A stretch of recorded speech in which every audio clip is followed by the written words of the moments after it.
Alright guys, so this Friday we are going to be getting the July Player of the Month and tops now set for MLB The Show 19. So in this video I wanted to go over my predictions on some of the guys I think have a chance of getting these cards at the end of the week. Some of them will be golds, some of them will be diamonds. If some of them don't end up coming true for the Player of the Month, they might be tops now. I don't know. The Player of the Month set is kind of wild this year, so there's a lot of different ways they could go with it.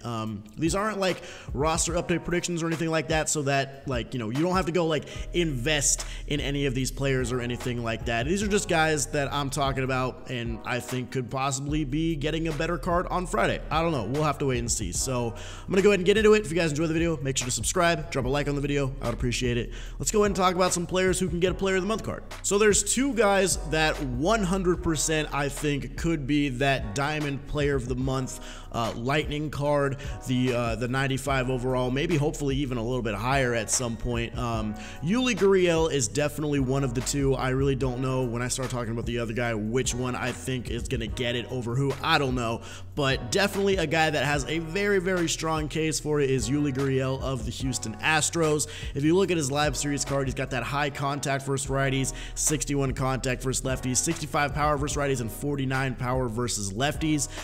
The 58 fielding is pretty low with the 61 arm strength, but he does have that 58 speed, and he can play a couple other secondary positions as well. But if we take a look at what he did in July, he hit 398, so only 2 points off of hitting 400. He had a 427 on base, an 837 slugging, and an OPS over 1260. This dude absolutely went off. He had 12 home runs on the month with 7 doubles, 31 total RBIs, only struck out 8 more times than he walked, so he was actually doing a lot of good things in the month of July, and I'm really looking forward to seeing how exactly they could make a Player of the Month card like really good with him, because I know it's not just last month, but this year he's got 17 home runs and 17 doubles against righties, and 65 power. They could probably buff that up a lot, especially with having those 12 home runs just in the month of July. So I could see a Yuli Gurriel card possibly having, you know, upwards of 80 to 90 power on that card against right-handed pitching. So I don't know too much about Yuli as a defender. If he's got like a low defensive WAR, then he's probably not going to get much of a fielding upgrade on his card. They didn't give Charlie Blackmon anything, so I doubt they would give Gurriel anything, but I think he is one of the two really strong candidates to get a Player of the Month card for the month of July. The other guy who I think has one of those really, really strong chances of getting that Lightning card is Ramone Laureano from the Oakland Athletics. Probably the best arm in baseball right now. He's got 99 arm strength in the game, so if you get a card that has these buffed hitting stats with that 99 fielding, dude, he might be really good. I'm kind of hoping that Laureano gets it over Gurriel just because of the defensive factor in there, because most of the defenders other than Cody Bellinger have, you know, not really been all that great. So Laureano, I think, should get one as well. If we take a look at what he did in the month of July, a 392 average with a 443 on base, a 838 slugging, and an OPS over 1280. So Gurriel had the higher average, but Laureano's got him beat in on base, slugging, and OPS. He had 8 home runs with 9 doubles, 18 RBIs. He also stole 3 bases, so that 79 speed could get a little bit of a stealing upgrade with that 8 stealing. Laureano could be really, really good. I could see him having strong power against righties. He's got 17 home runs against righties on the year. Maybe get a little bit more power against lefties, but overall, man, I think Laureano could be a really strong Lightning Player of the Month card, especially with that good fielding and defense, or that arm specifically.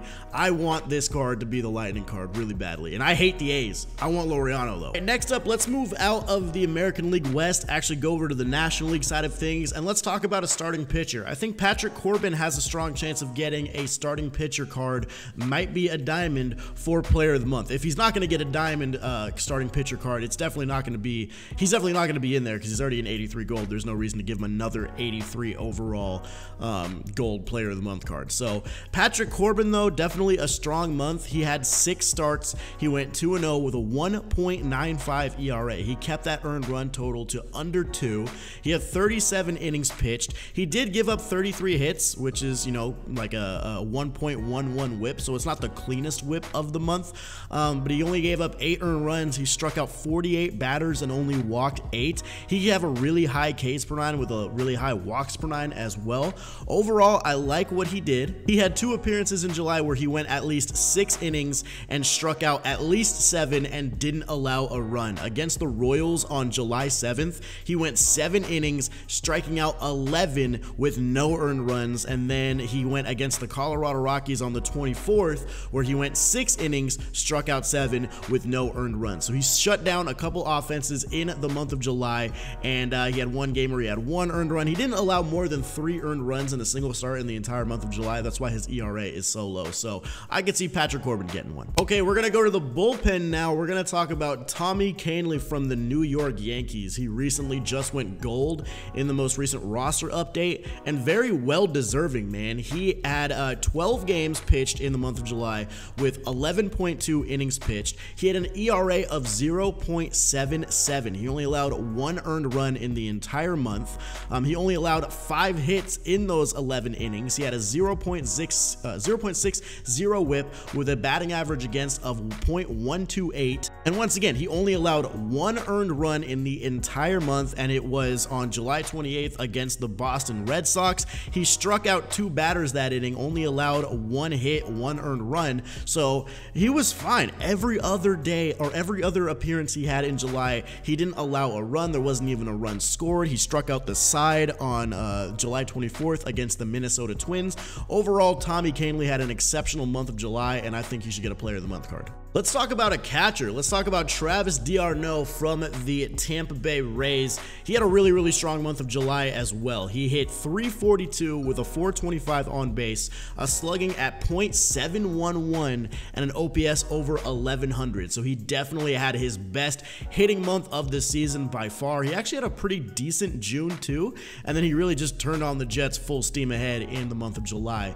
He had 8 home runs with 4 doubles, 25 RBIs, 11 walks to 18 strikeouts, so his vision would be probably about the same as it is on his card.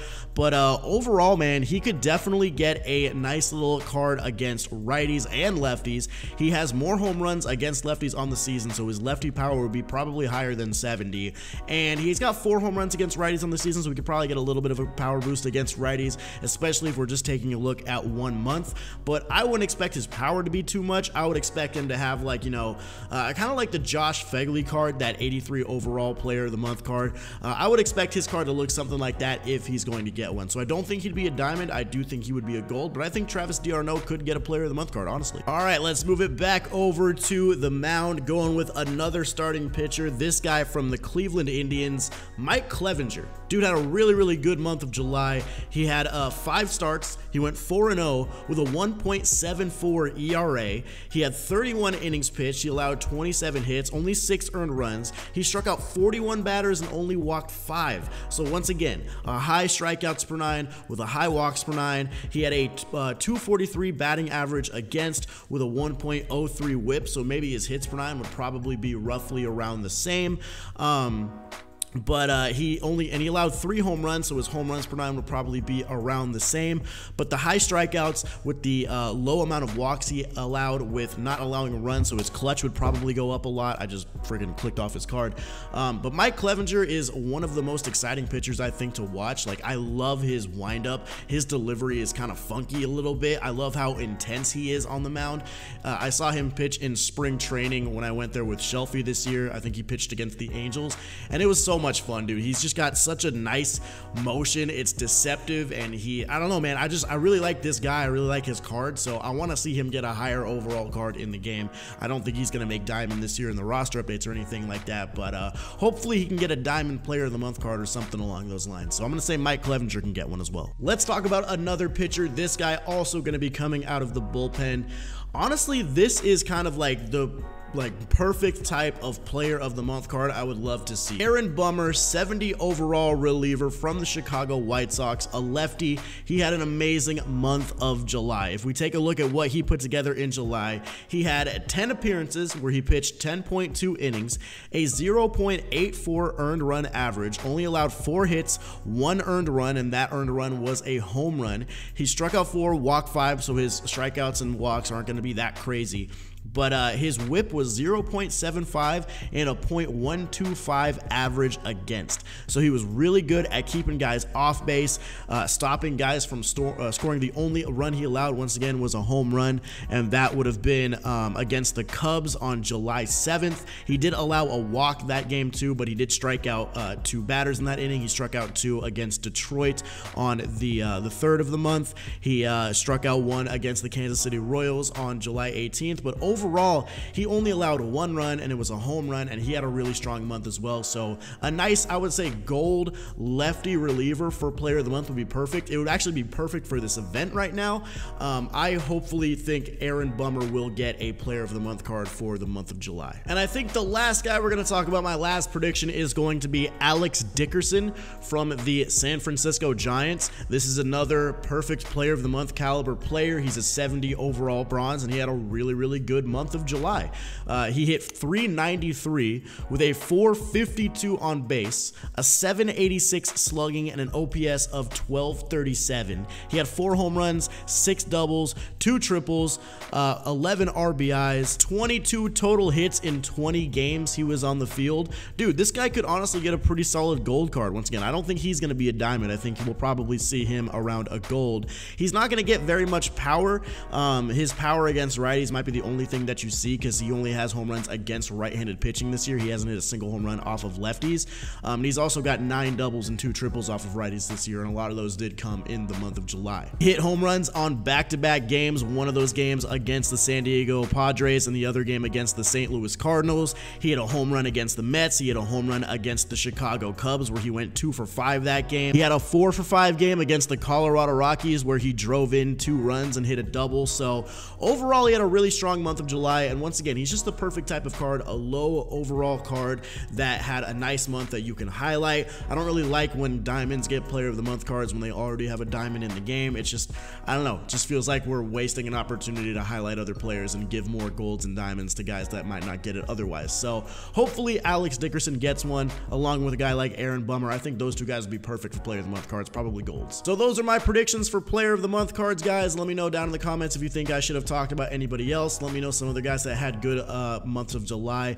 There's a lot of guys that could be in there, and you know, I don't think this is going to be the most exciting player of the month set of the year. I hope Laureano or Gurriel gets that diamond card or that lightning card. I hope Laureano more than Gurriel. Just imagine a nice fielding out or a nice hitting outfielder with 99 arm strength. That would be great. So I'm hoping it's Laureano. I wouldn't be mad if it's Gurriel, but those are just my predictions. So down in the comments, let me know if I missed anybody, guys. If you enjoyed the video, hit the thumbs up button and subscribe. Whoever the player of the month card is, I will have a debut video with that card out on Friday, so make sure you guys stick around for that. But anyway, guys, thank you so much for watching. Hopefully you enjoyed.